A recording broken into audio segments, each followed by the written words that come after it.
Salut! Dans cette vidéo, je vais plus particulièrement m'adresser aux recruteurs. Je suis à côté de ces courgettes que j'ai plantées il y a pas longtemps, tu vois. Et du fait qu'on a respecté, on va dire, les valeurs de cette courgette, les besoins de cette courgette, et ben maintenant elle me donne des bons légumes. Tout ça pour te dire que, voilà, je pense que c'est important en fait de trouver un endroit pour travailler où on a des valeurs en commun. Et alors moi, les valeurs que j'ai, c'est bien sûr la technologie. Parce que je pense que la technologie, ça peut améliorer la vie de tout le monde. Et j'aimerais bien contribuer à cette chose-là.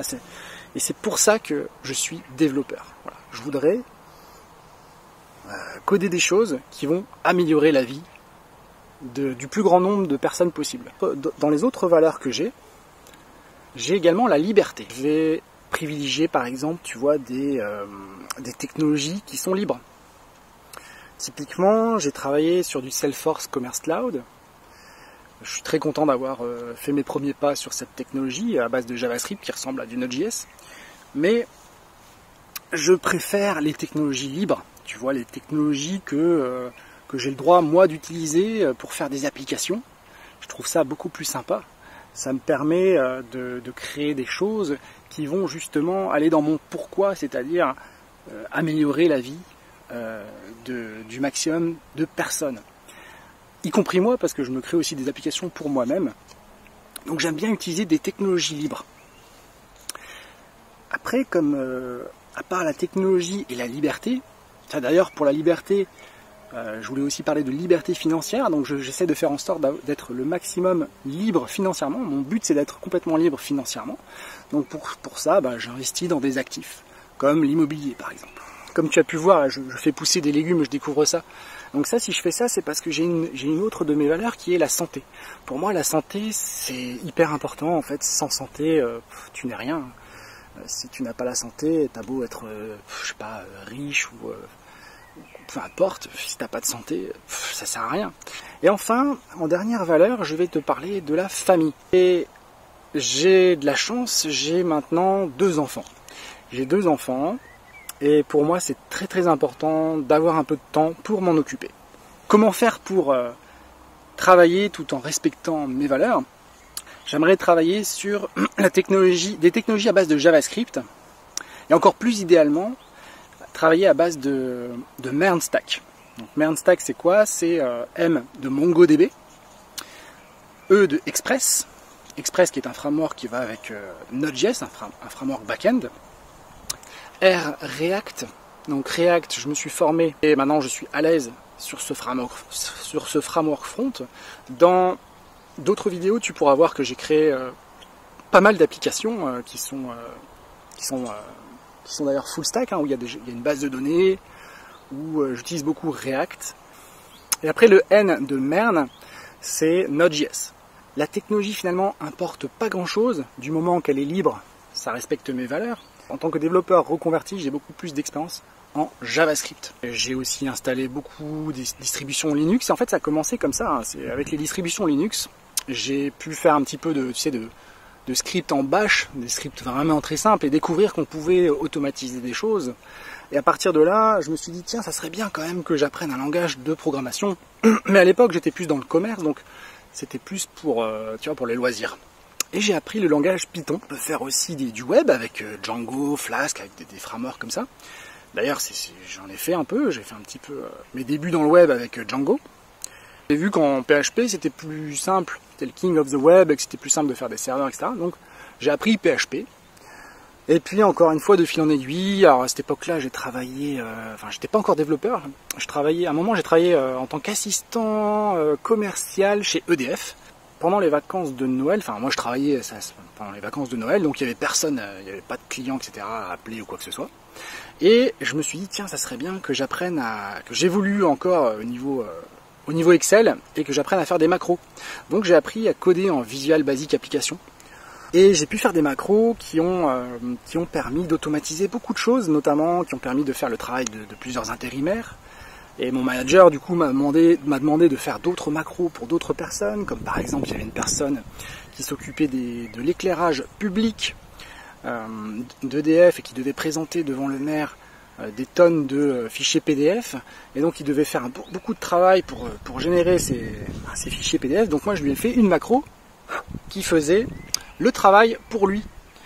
Et j'ai fait d'autres macros comme ça, et en fait je me suis rendu compte que ça m'éclatait, que la technologie améliorait vraiment le confort des utilisateurs, améliorait la vie de ces utilisateurs, mais aussi l'efficience, c'est-à-dire d'améliorer ton efficacité et de ne pas avoir à faire beaucoup d'efforts pour obtenir beaucoup de résultats.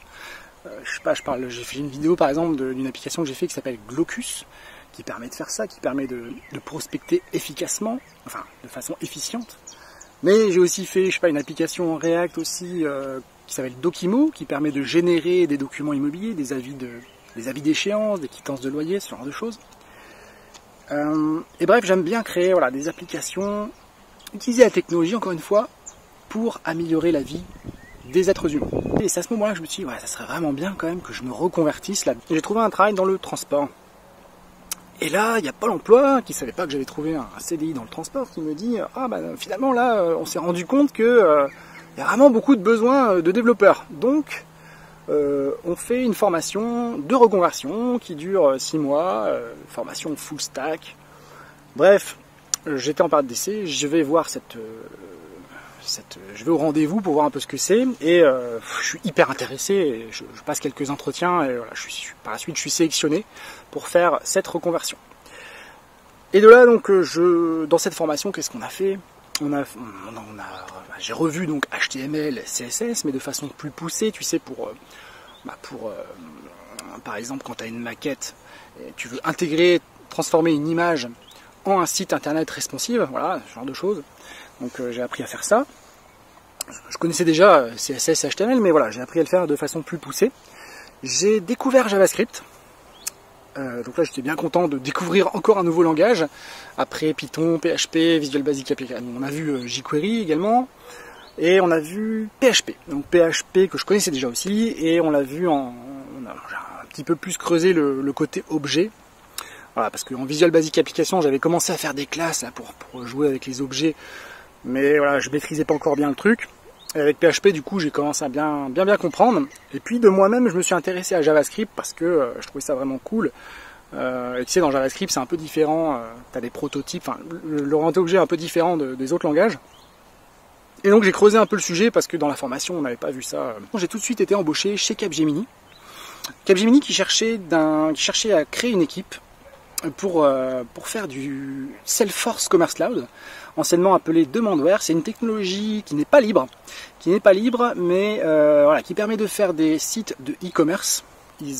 Capgemini a finalement décidé de racheter une entreprise qui s'appelle Itelios, qui était spécialisée dans Salesforce Commerce Cloud.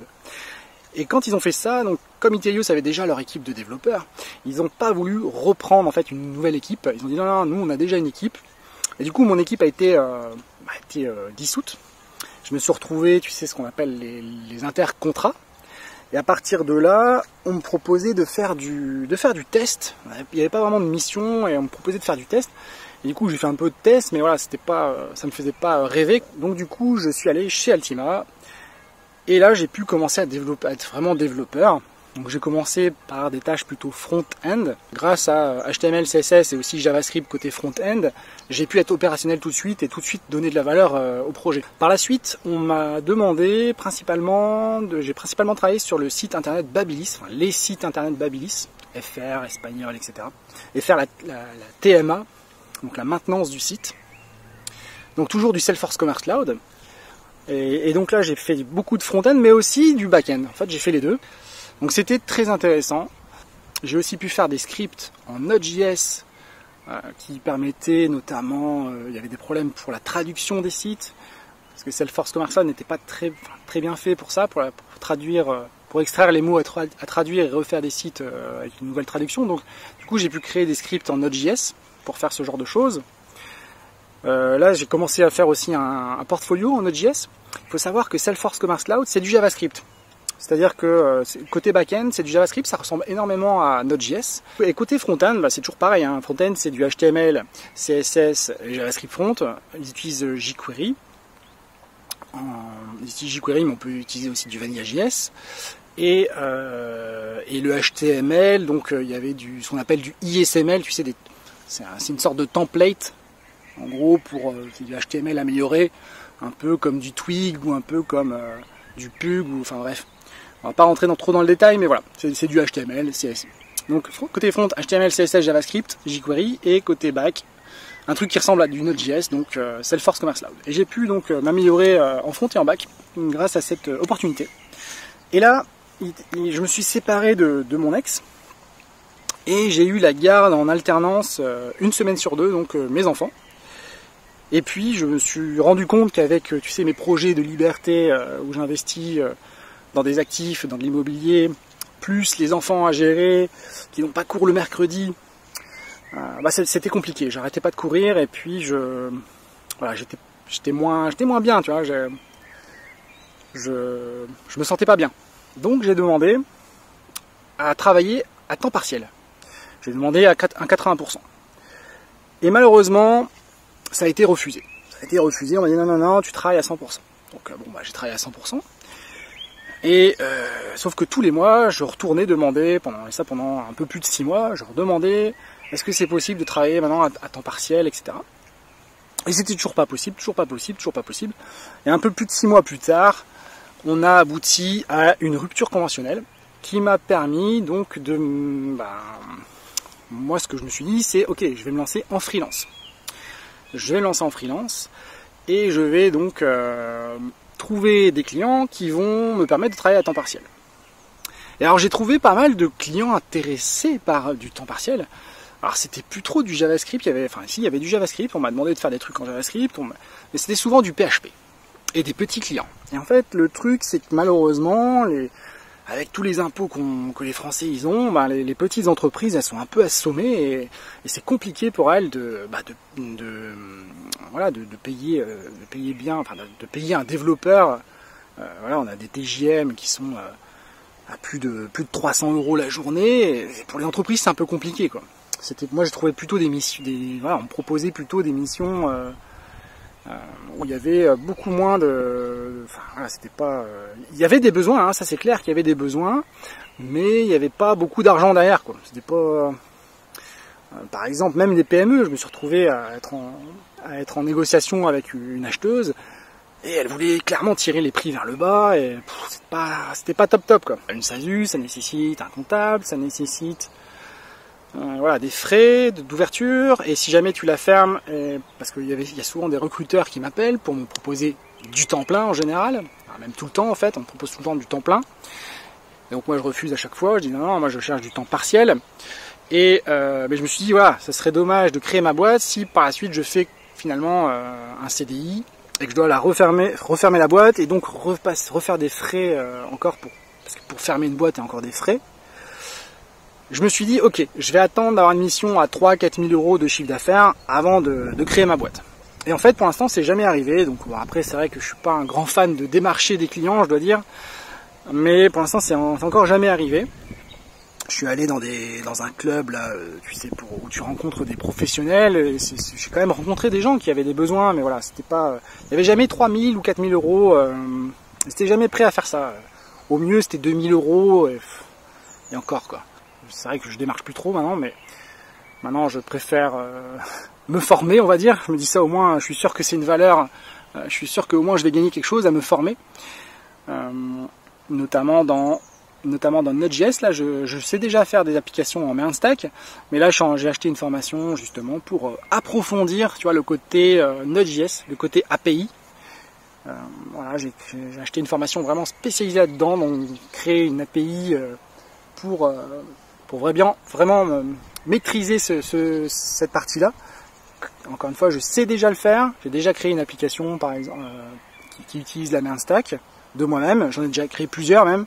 Une que j'ai fait pendant une formation que j'avais fait, et une autre que j'ai créée de moi-même, pour vérifier que je savais le faire, et j'ai réussi à le faire. Mais ça restait plutôt simple, notamment tout ce qui était MongoDB. J'ai pas fait des bases de données très très compliquées. Et de cette formation, j'espère faire des choses un peu plus compliquées là, et même beaucoup plus compliquées, et du coup vraiment maîtriser le domaine. Maintenant, j'aime bien, petite parenthèse, j'aime bien utiliser Firebase. Avec Firebase, on peut aussi faire des applications full stack. Et j'aime beaucoup utiliser cette technologie-là, parce que ça accélère le temps de développement. Et ça ressemble à du MongoDB en fait. Je connais aussi SQL d'ailleurs, hein, pour info, j'ai déjà fait du SQL avec PHP, avec MySQL, mais voilà. Donc si tu cherches un développeur qui est à l'aise, tu as besoin d'un développeur à l'aise avec React.js, voilà, tu peux me contacter, c'est quelque chose qui m'intéresse. Si tu cherches un développeur full stack à base de JavaScript avec la Mern Stack, n'hésite pas aussi à me contacter, ça m'intéresse. Après, voilà, tout ce qui est JavaScript, en fait, finalement, j'aime bien. J'ai déjà fait une application en Vue. Voilà, je sais que Vue, ça va être rapidement, je pourrais rapidement le maîtriser si j'ai envie, parce que ça ressemble énormément à React. Et ça peut être aussi du Svelte, hein, pourquoi pas du Svelte, qui n'est pas, voilà, c'est pas très, on trouve jamais d'offres dans Svelte, mais pourquoi pas. Et donc, je cherche un travail à temps partiel. Ça, par contre, c'est important. Voilà, le mercredi off. Tu peux réutiliser cette vidéo pour me présenter à ton client. En attendant, je te souhaite une bonne recherche de candidats et je te dis à la prochaine. Ciao.